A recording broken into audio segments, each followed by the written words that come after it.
kasih, damai Kristus menyertai kita. Doa adalah kunci yang membuka hati Tuhan. Oleh Santo Padre Pio Pietrelcina. Roh Tuhan menyertai aku diurapinya dan diutus mewartakan kabar gembira kepada kaum fakir miskin dan menghibur orang yang remuk redam. Marilah kita berdoa. Allah Bapa yang Maha Kuasa dan penuh belas kasih, Engkau sudah memasyurkan Santo Padre Pio. Semoga berkat doa dan teladannya kami berusaha membawa sesama kepada cinta kasih Kristus dan dapat memperoleh kemuliaan abadi bersama mereka. Dengan pengantaran Yesus Kristus Putramu, Tuhan kami yang bersama Dikau dalam persatuan Roh Kudus, hidup dan berkuasa Allah sepanjang segala masa. Amin. Bapak, Ibu, serta saudara-saudariku yang terkasih, hari ini kita akan mendengarkan riwayat orang kudus, yaitu Santo Padre Pio dari Pietrelcina. Santo Padre Pio adalah seorang biarawan Fransiskan Kapusin dari biara San Giovanni Rotondo di Foggia, Italia. Ia adalah seorang mistikus gereja Katolik yang hidup penuh dengan mukjizat dan karunia rohani. Tuhan menganugerahkan kepadanya begitu banyak karunia rohani, sehingga Padre Pio memperoleh karunia stigmata, osmogenesia, bilokasi, letiviasi, teleportasi, penglihatan, membaca pikiran orang lain, karunia penyembuhan, dan bahkan ia pernah membangkitkan seorang gadis yang sudah dinyatakan meninggal dunia.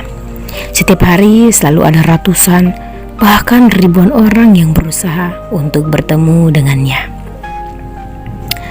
Padre Pio dilahirkan pada 25 Mei 1887 di sebuah kota kecil bernama Pietrelcina, Italia Selatan, dalam wilayah Keuskupan Agung Benevento.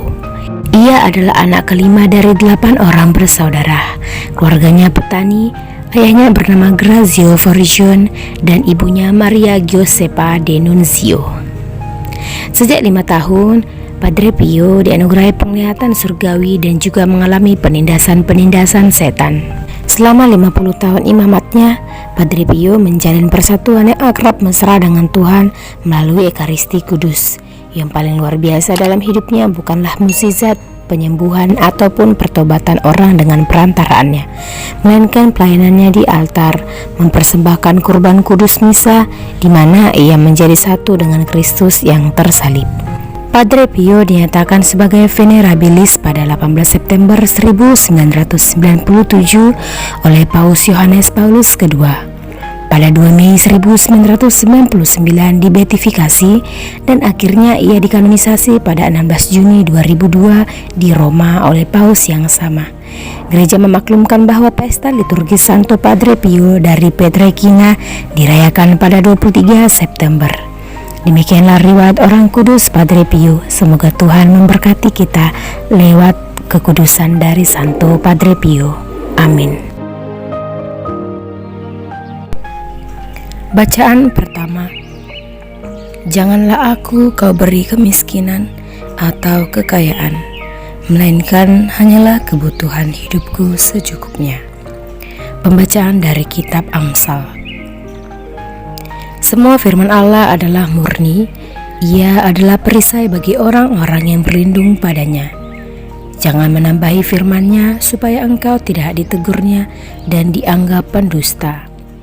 2 hal aku mohon kepadamu, jangan itu kau tolak sebelum aku mati, yakni jauhkanlah daripadaku kecurangan dan kebohongan. Jangan berikan kepadaku kemiskinan atau kekayaan. Biarkanlah aku menikmati makanan yang menjadi bagianku, supaya kalau aku kenyang, aku tidak menyangkalmu dan berkata, siapa Tuhan itu? Atau kalau aku miskin, aku mencuri dan mencemarkan nama Allahku. Demikianlah sabda Tuhan. Syukur kepada Allah. Bacaan Injil. Ia mengutus para murid mewartakan kerajaan Allah dan menyembuhkan orang-orang sakit. Inilah Injil Yesus Kristus menurut Lukas.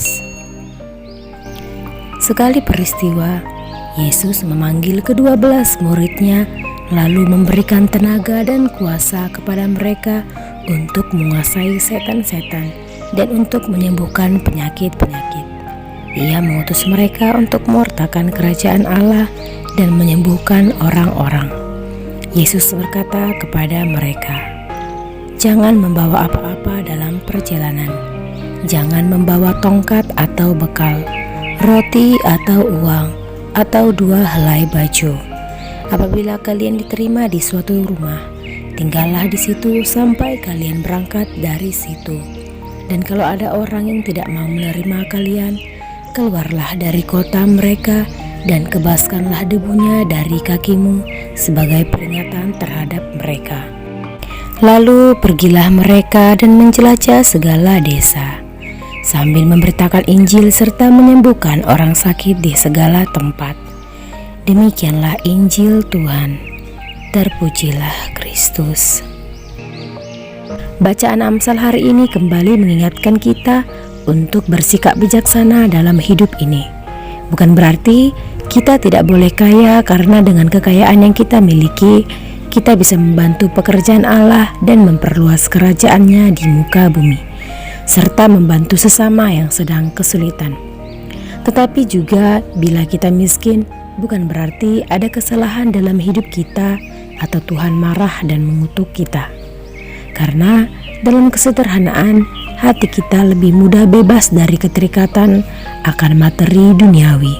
Bahkan dalam kesederhanaan, kita dapat membuktikan penyertaan dan pemeliharaan Tuhan dalam hidup kita. Jadi kesimpulannya, baik kaya maupun miskin, tetaplah hidup bijaksana di dalam Tuhan. Janganlah menjadi sombong bila Tuhan memberkati dengan kekayaan, karena Ia pasti punya maksud dalam hidup kita. Dan juga jangan menjadi jahat dan gelap mata ketika Tuhan mengizinkan kita ada dalam kemiskinan, karena dalam kondisi demikian hati kita siap diajar dan dimurnikan oleh-Nya. Apakah saya cenderung menjadi sombong atas apa yang saya miliki?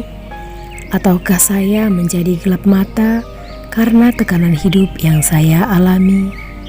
Semoga Tuhan memberkati. Bapak, Ibu, serta saudara-saudariku yang terkasih, hari ini kita akan mendengarkan renungan tentang kaya atau miskin. Dalam Amsal 30 ayat 8 dikatakan, "Jangan berikan kepadaku kemiskinan atau kekayaan." Ada 2 hal yang dapat membuat manusia berubah, yaitu kenikmatan hidup dan kesulitan hidup.